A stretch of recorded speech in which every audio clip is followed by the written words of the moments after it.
Alright, double check, make sure I am online. Just to make absolute sure. Yes, we are online. Hello and welcome to This Date in History, also known as TDH. This show is all about the events that occurred to date in years past, both recognized by actual historians, but mainly things that we personally find intriguing enough for us to bring to you. The sources of this information come from the smart device application Today in History. What happened today in history? My co-host is MIA right now, so gonna have to be doing this solo until he shows up if he does. Historical calendar and the website onthisday.com. For links to those sources, the music, and anything else potentially interesting, check the underbar.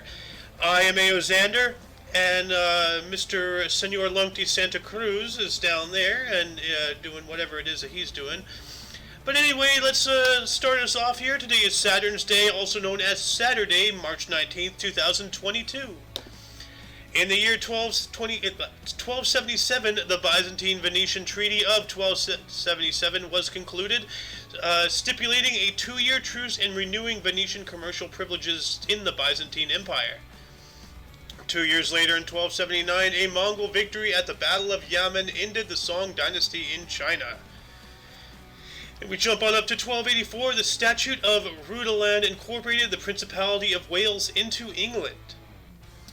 And in 1452, Frederick III of Habsburg was the last Holy Roman Emperor crowned by medieval tradition in Rome by Pope Nicholas V. Let's see here. Over 100 years later, in 1563, the Edict of Amboise was signed, ending the first phase of the French Wars of Religion and granting certain freedoms to the Huguenots. Another about 100-year jump going up into 1649, the House of Commons of England passed an act abolishing the House of Lords, declaring it, quote, useless and dangerous to the people of England, end quote. Well, I know a few things that's useless and dangerous to the people of the United States, to England, Germany, Australia, Canada, to the whole world, you know. But nobody's got the balls to do anything about it. You just hope voting will magically change things. No. Actions speak louder than words, people. Time to nut up or shut up. Jumping up into 1687, explorer Robert Cavalier de la Salle, searching for the mouth of the Mississippi River, was murdered by his own men. Oh, I wonder what he did.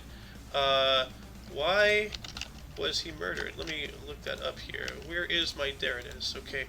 Why was murdered? Let's see here.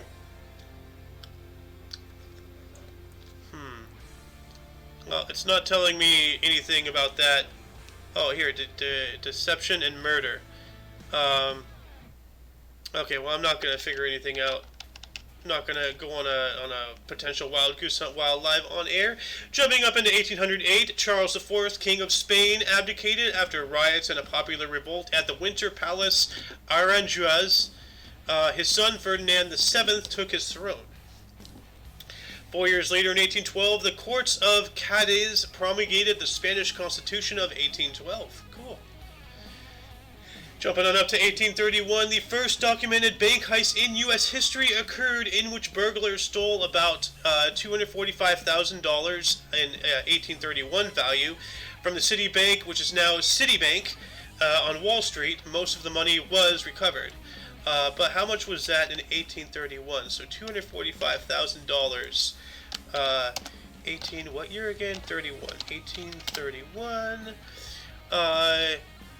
is $7,917,386.21 today. Inflation. Moving on up to 1853, the Taiping Reform Movement occupied and made Nanjing its capital until 1864. Well, it only lasted about 11 years, so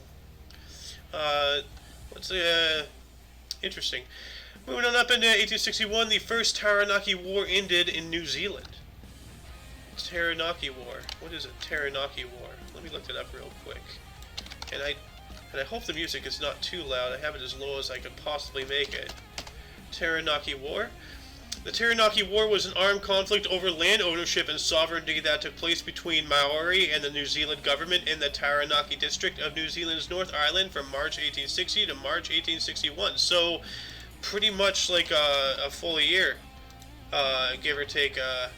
Oh my God, 17 of March 1860 through 18 of March 1861. So it's a year and a day. A year and a day. That is intriguing. I'm going to add this to the underbar real quick. If you, let's see here. Add this to the underbar. I do not have a co-host today, unfortunately, to distract you. I'm here. Oh, there you are. Welcome, welcome. There he is. Unfortunately, the bank job was way more than we bargained for. Ah, yeah, they usually always are. I actually was just talking about a bank robbery a couple articles before. Damn. Yeah. But yeah, we did. We weren't doing this one. We did multiple. So we had the idea to go to the first bank first and work our way in. Well, I'm glad that you've achieved success. Why don't you take 1863 here? 1863, the SS Georgian, said to have been the most powerful Confederate cruiser, is destroyed on her maiden voyage with a cargo, munitions, medicines, and merchandise they valued over $1 million. Whoa! That's horrible. Did you have anything to do with that? No. Yeah, I don't know. That was GTA I was on, not Red Dead. Oh, okay. Well, okay. Moving on up in 1865, during the American Civil War, the Battle of Bentonville began. By the end of this battle, which took 2 days, the Confederate forces had retreated from Four Oaks, North Carolina. So, Now, also 1885, Louis Rail declares a provisional government in Saskatchewan, beginning the Northwest Rebellion. ooh. Cool. 15 years later, in 1900, the British archaeologist Sir Arthur John Evans began excavating Croesus Palace, the center of Cretan civilization. Cretan, right? Also, 1918, U.S. Congress establishes time zones and improves daylight savings time. Fuck you for daylight savings time. Yeah, well, Biden's going to be getting rid of it. So, 2 years Why? later, why do you not want daylight savings time? Too late now. We're already used to it. Well, get ready for a change. Buckle up, buckaroo.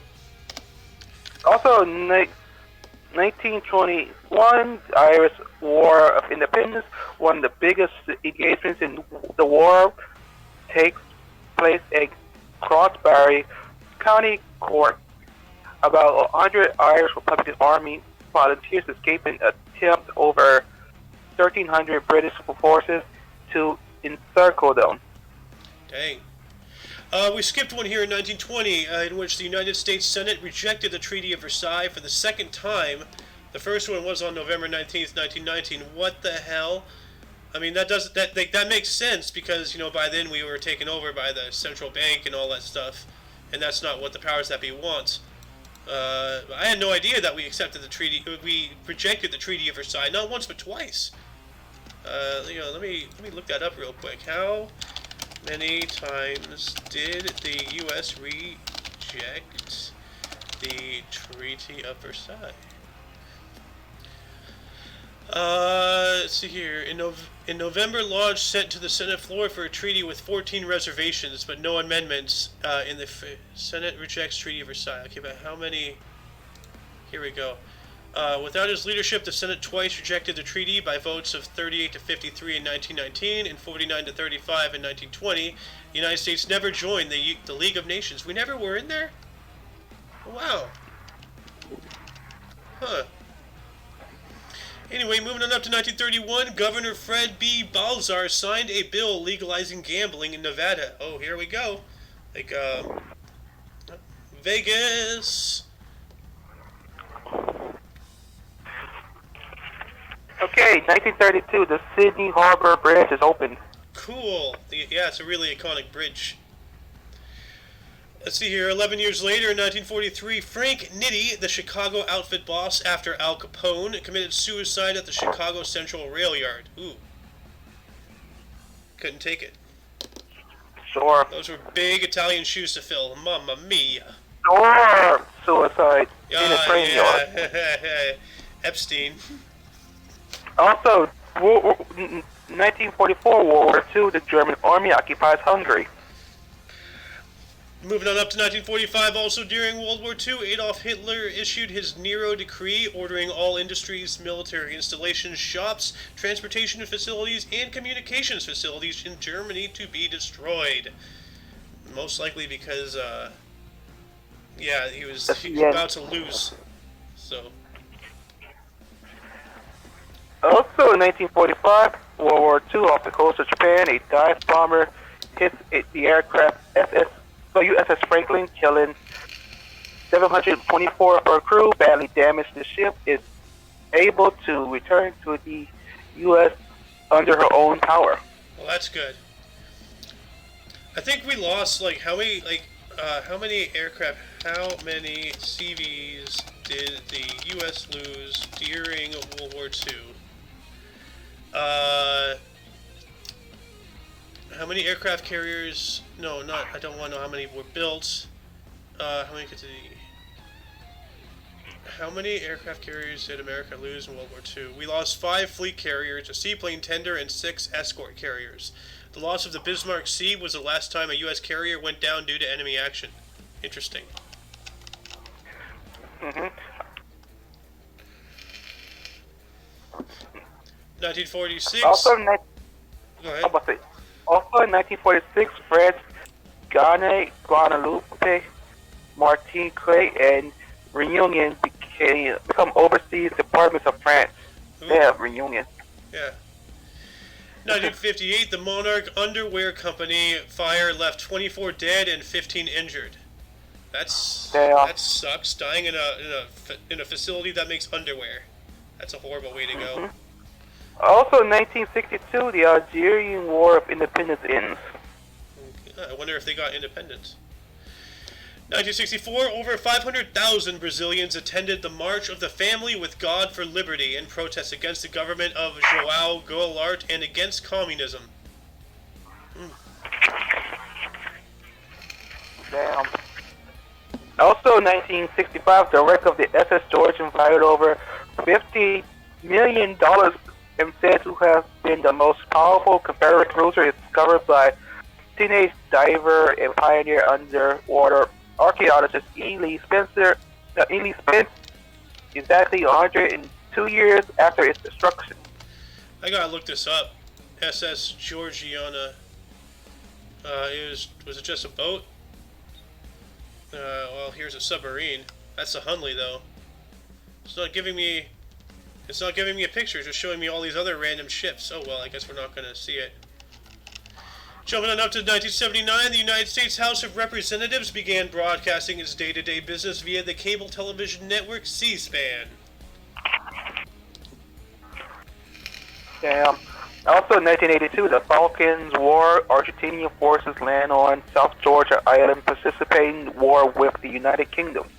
Precipitating, which, let me just double check what that means. I think I know what it means, but precipitating is the cause, an event or situation, typically one that is bad or undesirable, to happen suddenly, unexpectedly, or prematurely.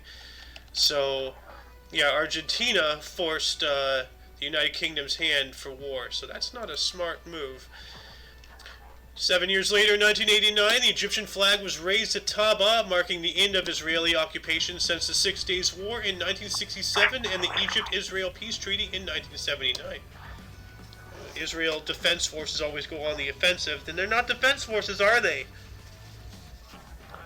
Also in 1990, the ethnic clash of Taranaki War began 4 days after the anniversary of the revolution of 1848 in the Austrian Empire.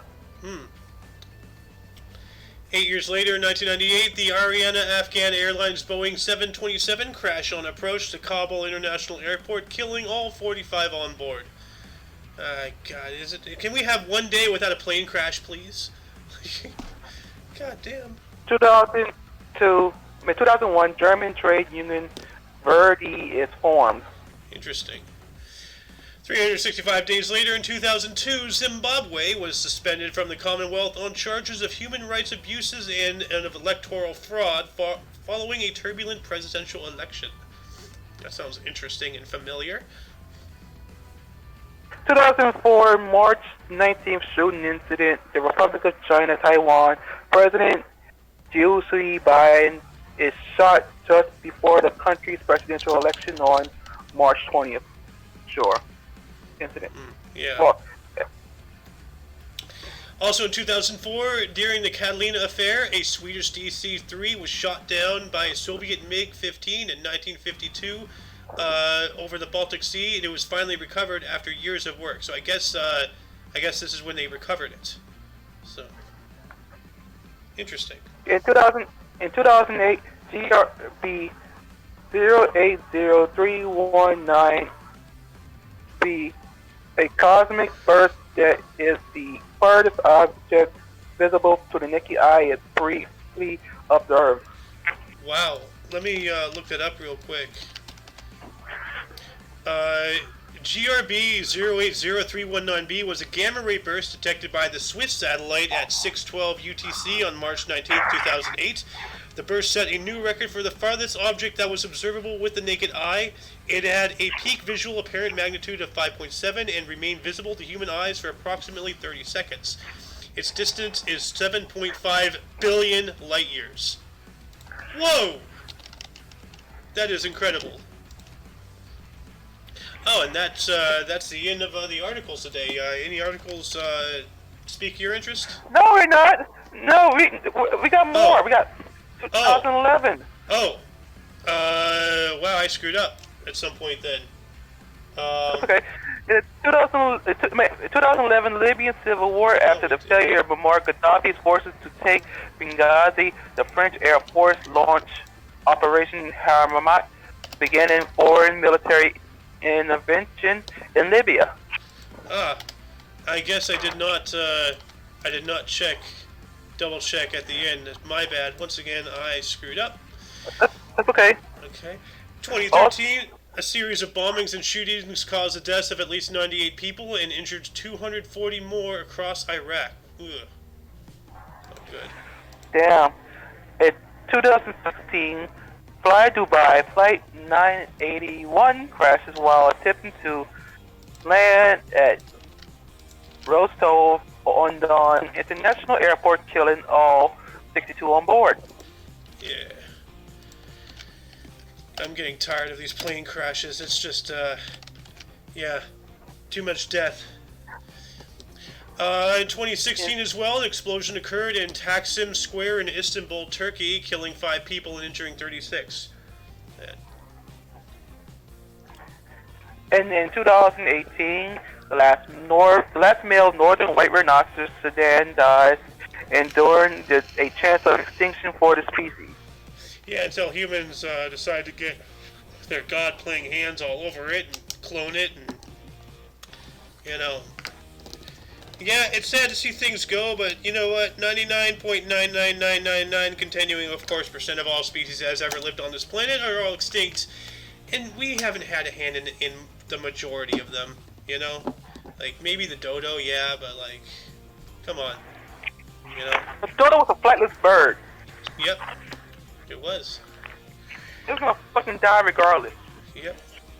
Well, what about ostriches, emus, what's the weird one in South America with a big old blah blah blah thing? South American flightless bird. Let me look that up real quick. While I'm doing that, why don't you tell us any articles intrigue you? The SS Georgian, how it got destroyed, and then their treasures found years later. Here we go. Or a century later. What is this? Why is it not cassowary? Is it a cassowary? Oh, why isn't it? Whatever. Anyway, somebody will tell me what this is. I think that's a cassowary. Yeah, as for me, my article, I'd have to say the one in 2008, the gamma ray burst. That was intense. Anyway, why don't you start us off with burst today? Yeah, I'm gonna start us off with burst today. In 1206, Gurukid Khan, Mongol ruler who was the third great Khan of the Mongol Empire. 1641, we have Abd al-Ghani al-Banusli, Assyrian author and scholar.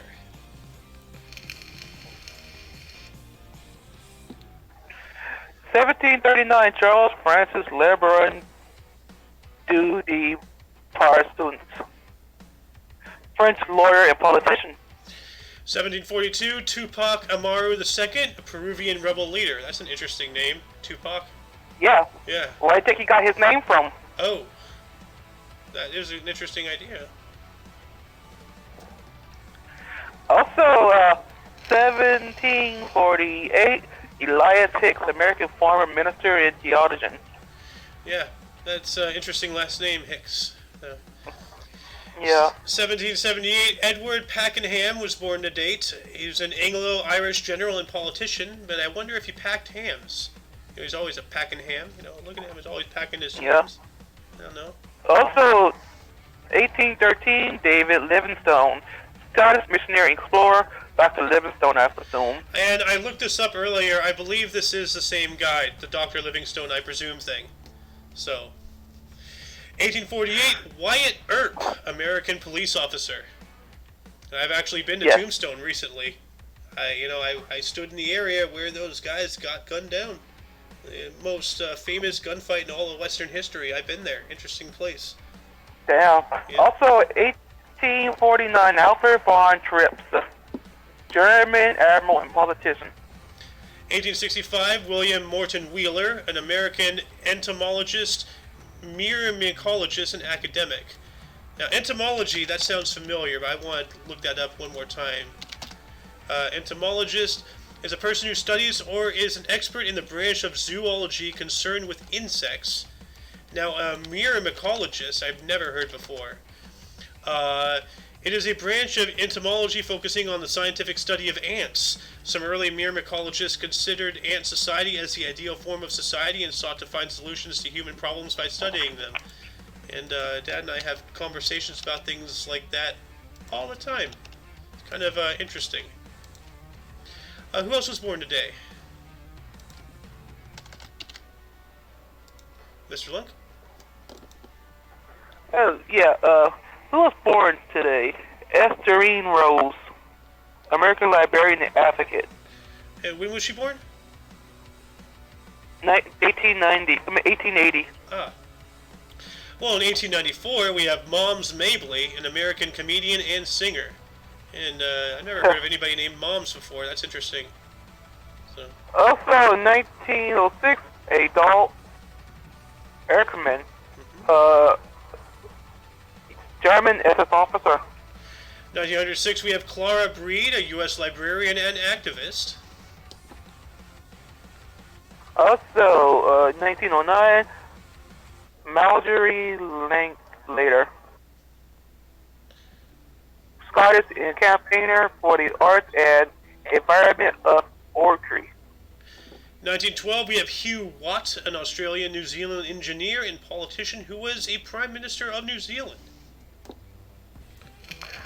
Also, 1928, Patrick McGowan, Irish U.S. actor, director, producer, and screenwriter. 1932, we have Gay Brewer, a U.S. golfer. I wonder if he ever made any homosexual beer. In 1932, Gail Colby, U.S. actress and producer. Not even a ha for my joke? Come on. Thank you. 1938, we have Joe Kapp, a U.S. football player, coach, and actor. No cap. I don't even know what the hell that means, but, you know, whatever. Okay, cap means lie in today's world. Oh.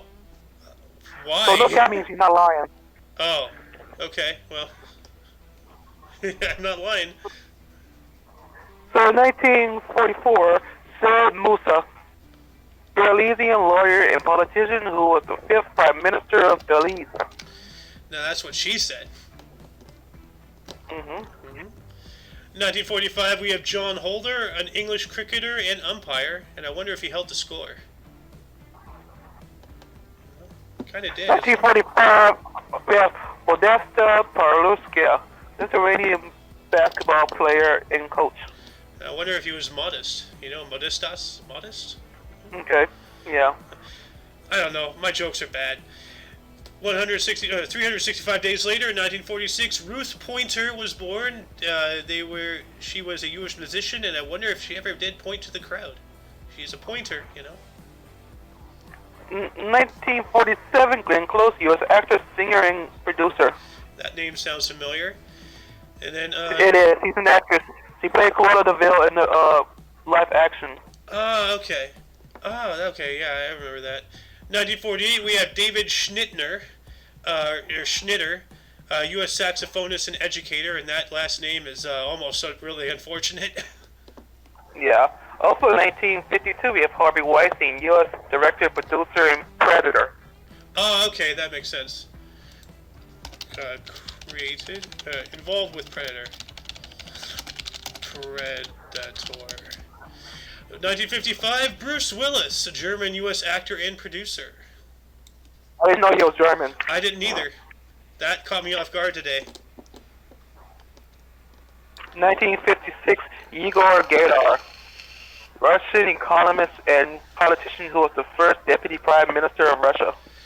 1978, we have Sidonie Mothersile, a Jamaican Canadian sprinter. Oh, and that's the end of the verse. Today, starting us off in 235, we have Severus Alexander, a Roman emperor. And in 953, we have Al-Mansur B. Nasir Allah, Caliphate of the Fatimid Caliphate. 1238, we have Henry the Bearded, a Polish duke and son of Boleslaw I the Tall.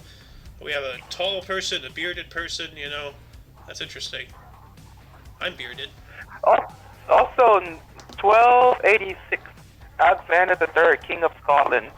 Lupin the Third. 1330, we have Edmund of Woodstock, first Earl of Kent, English politician who was a Lord Warden of the Cinque Ports. Yep. Also, 1687, Rene Robert Cavalier, Sieur de la Salle, French-American explorer. In the year 1717, John Campbell died to date. He was the first Earl of Breadalbane in Holland, a Scottish soldier. Yeah. Also, 1790, Jezza Yuri Ghazi Handan Pasha, Ottoman general and politician who was the 82nd Grand Vizier of the Ottoman Empire. Wow, Grand Vizier, only that name. So close to Grand Wizard. Yeah, well, Jafar was a Grand Vizier, right? From Aladdin? He was, yeah. Yeah. He was a Vizier, yes. Yeah. And also, bless you. That name sounded like a sneeze. Well, speaking of sneezy names, in 1871 we have Wilhelm Karl Ritter von Hayedinger. Pardon me. Australian mineralogist, geologist, and physicist. I shouldn't make fun of this guy's name. He's dead. I should have some more respect. Also in 1987, Anton Thompson de Abadi, Irish-French geographer, anthropologist, linguist, and astronomer.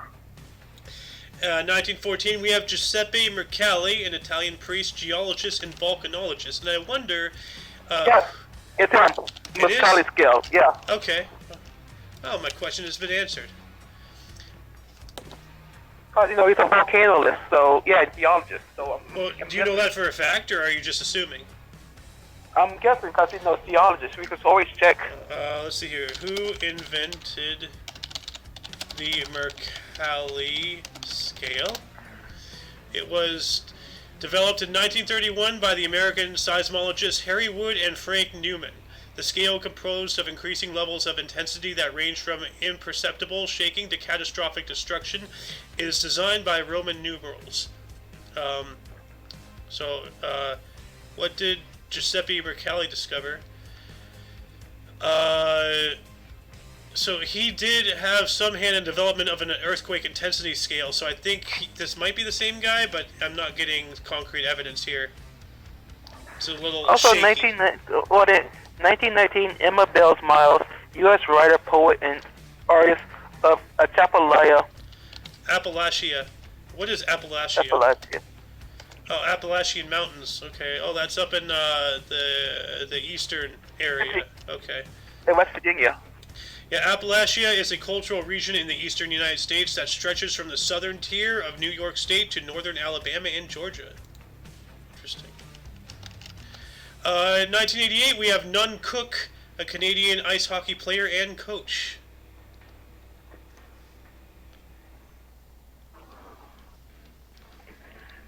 Also in 1996, Virginia Henderson, U.S. nurse, researcher, theorist, and author.